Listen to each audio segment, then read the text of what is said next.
Last week's apology by the Pope to Indigenous leaders wasn't the end of the process to account for what happened in Canadian residential schools.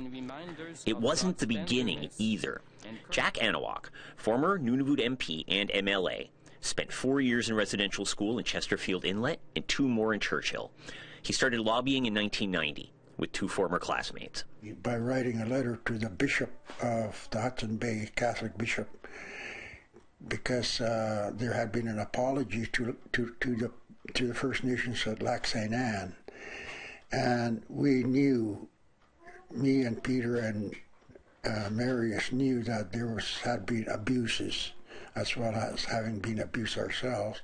ITK was in attendance in Rome, and their priority was to lobby the Pope to help return French priest Johannes Rivoire to Canada, where he's facing new charges for sexual assault from his time as a Nunavut residential school teacher in the 60s.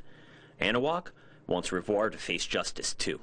People who committed the Holocaust were being tried in their 90s and later on, and so the same should hold true for people like him.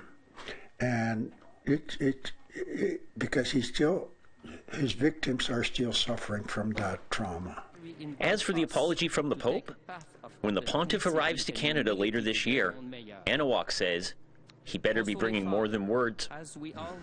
There has to be the understanding that you can't just stop at an apology. There has to be some offers of programming funds to deal with the people who have either suffered or passed on intergenerational trauma to their children, to other people. There were 13 residential schools in Nunavut. The last one stopped operating in 1996. Many of the students are still alive. Whether the apology is accepted will have much to do with how it addresses the living student survivors. Survivors just like Jack Anawak. Ken Driscoll, APTN National News, Iqaluit.